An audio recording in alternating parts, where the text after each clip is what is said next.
কংগ্ৰেছৰ উদ্যোগত মহাজোটবন্ধন গঠন হোৱাৰ লগে লগে তৎপৰ হৈ পৰিছে বিজেপি।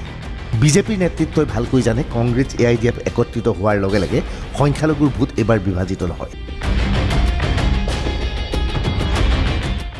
এনে অৱস্থাত সংখ্যাগুৰুৰ ভোট কোনো ক্ষেত্ৰতে যাতে কংগ্ৰেছৰ সপক্ষে নাযায় তাৰ বাবে ন ৰণকৌশল প্ৰস্তুত কৰিছে বিজেপি নেতৃত্বই।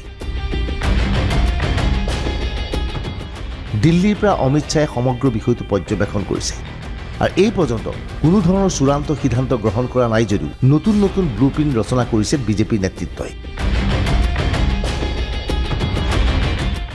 বহুকেইটা সমষ্টিত প্ৰাৰ্থী সলনি কৰিব বিচাৰে বিজেপিয়ে। কেৱল বিজেপিৰেই নহয়, অগপৰ দখলত থকা সমষ্টিটো সাল সলনি ঘটাব। প্ৰতিষ্ঠান বিৰোধী ঢৌৰ বাবে বিধায়ক সলনিৰ আঁচনি বিজেপি। যোৱা সপ্তাহত হিমন্ত বিশ্ব শৰ্মাৰ 2টা চাইকেল ৰেলীয়ে বিশেষ দৃষ্টি আকৰ্ষণ কৰিবলৈ সক্ষম হৈছিল। এই 2 চাইকেল ৰেলীৰ বিশেষত্ব এই যে হিমন্ত বিশ্ব শৰ্মাই অসম গণ পৰিষদৰ দখলত থকা 2টাকৈ সমষ্টিত এইদৰে চাইকেল ৰেলী চলাই জনসমৰ্থন লাভ কৰিছিল। প্ৰথমেই সত্যব্ৰত কলিতাৰ লগত থকা কমলপুৰ সমষ্টিত অসম গণ পৰিষদক বাদ দি বিজেপি হৈ হিমন্ত বিশ্ব শৰ্মাই চাইকেল ৰেলী চলাইছিল কমলপুৰত। পৰৱৰ্তী সময়ত দেখা গ'ল উৎপল দত্তৰ লখিমপুৰ সমষ্টিত মঙলবাৰে হিমন্ত বিশ্বৰ চাইকেল ৰেলী। এই 2টা চাইকেল ৰেলীতেই ব্যাপক হাৰত জনসমৰ্থন পোৱা দেখা গৈছিল হিমন্ত বিশ্ব শৰ্মাৰ। এই 2 চাইকেল ৰেলীৰে হিমন্ত বিশ্ব শৰ্মাই কাৰ্যত বুজাব বিচাৰিছে কমলপুৰ আৰু লখিমপুৰত এইবাৰ অগপ নহয় বিজেপিয়ে প্ৰাৰ্থী থিয় কৰাব বিচাৰিছে।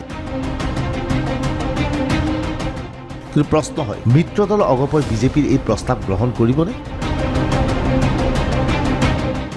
অগপৰ দখলত থকা কেইবাটাও সমষ্টিত এইবাৰ প্ৰাৰ্থী দিব বিজেপিয়ে।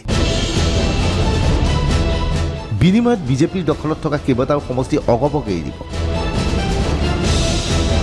ফলত ভোটাৰে নতুনত্ব লাভ কৰিব। বিজেপিৰ কেন্দ্ৰীয় নেতৃত্বই গ্ৰহণ কৰিছে এনে সিদ্ধান্ত। সৰ্বভাৰতীয় প্ৰতিষ্ঠানৰ দ্বাৰা চলি আছে সমীক্ষা। অসম গণ পৰিষদৰ কোনকেইটা সমষ্টিত বিজেপিয়ে এইবাৰ প্ৰাৰ্থী থিয় কৰাব অথবা বিজেপিৰ কোনকেইটা সমষ্টি অসম গণ পৰিষদক এৰি দিব সেয়া কিন্তু এতিয়াও চূড়ান্ত হোৱা নাই। কিন্তু চূড়ান্ত এইটো হৈছে যে অগপৰে হওক বিজেপিৰে হওক এইবাৰ বহুকেইটা সমষ্টিত নতুন প্ৰাৰ্থী থিয় কৰা হ'ব। বিগত লোকসভা নিৰ্বাচনৰ সময়ছোৱাত বিজেপিয়ে সেই একেই পন্থা অৱলম্বন কৰিছিল। 100ৰো অধিক সাংসদক টিকট নিদি নতুন প্ৰাৰ্থী থিয় কৰাই পুনৰ নতুন ভাৱমূৰ্তিৰে বিজেপিয়ে চৰকাৰ গঠন কৰিবলৈ সক্ষম হৈছিল। সেই পুৰণা পৰম্পৰা এতিয়া পুনৰ কাৰ্যকৰী কৰিব ওলাইছে অসমত। এনে অৱস্থাত অসম গণ পৰিষদ অথবা বিজেপিৰ বহুকেইজন বিধায়ক যে ক্ষুণ্ণ হৈ পৰিব সেই কথা নিশ্চিত। কিন্তু বিজেপি নেতৃত্বৰ ধাৰণা এই ক্ষুণ্ণ প্ৰাৰ্থীসকলক যথোচিত সন্মান প্ৰদান কৰা হ'ব। কিন্তু বহুকেইজন প্ৰাৰ্থী যে সলনি কৰা হ'ব সেয়া নিশ্চিত। এনে মুহূৰ্তত প্ৰশ্ন হৈছে, হাগ্ৰামা মহিলাৰ স্থিতি কি? আজিও হাগ্ৰামা মহিলাই আছে বিজেপিৰ লগত। মুখৰে হাগ্ৰামা মহিলাই যিয়েই নকওক কিয় সৰ্বানন্দ সোণোৱাল মন্ত্ৰীসভাত এতিয়াও হাগ্ৰামা মহিলাৰ BPFৰ 3জনকৈ মন্ত্ৰী আছে। এনে অৱস্থাত প্ৰশ্ন হয়, হাগ্ৰামা মহিলাই কাৰ লগত যাব? সকলোৰে দৃষ্টি এতিয়া হাগ্ৰামা মহিলাৰ ওপৰত। দিল্লীত কংগ্ৰেছৰ কেন্দ্ৰীয় নেতৃত্বৰে হাগ্ৰামাৰ বৈঠক। আজমলৰ প্ৰচেষ্টাত কংগ্ৰেছ নেতৃত্বই লগ পাইছিল হাগ্ৰামাক। হাগ্ৰামাই কংগ্ৰেছৰ মহাজোটবন্ধনলৈ আহিবলৈ ইচ্ছা প্ৰকাশ কৰে। বিনিময়ত BTRৰ 12টা সমষ্টিৰ জোটবন্ধনক প্ৰাৰ্থী থিয় নকৰাবলৈ আহ্বান। এই 12টাত বিজেপিৰ মিত্ৰজোঁটৰ বিৰুদ্ধে অকলে নিৰ্বাচন খেলিব বিচাৰে BPFে। হাগ্ৰামা মহিলাৰ দাবী এতিয়াও BTRত তেওঁ শক্তিশালী স্থিতিত আছে।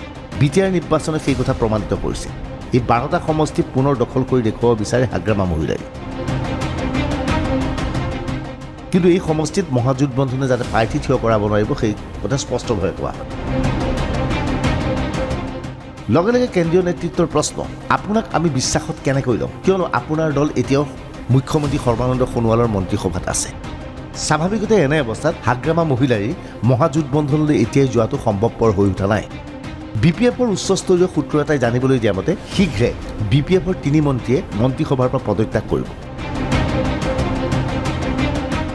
নিৰ্বাচনী অধিসূচনা জাৰি কৰাৰ লগে লগে মন্ত্ৰিত্ব ত্যাগ কৰিব চন্দন ব্ৰহ্মৰ, ৰিহন দৈমাৰী আৰু প্ৰমীলা ৰাণী ব্ৰহ্মই।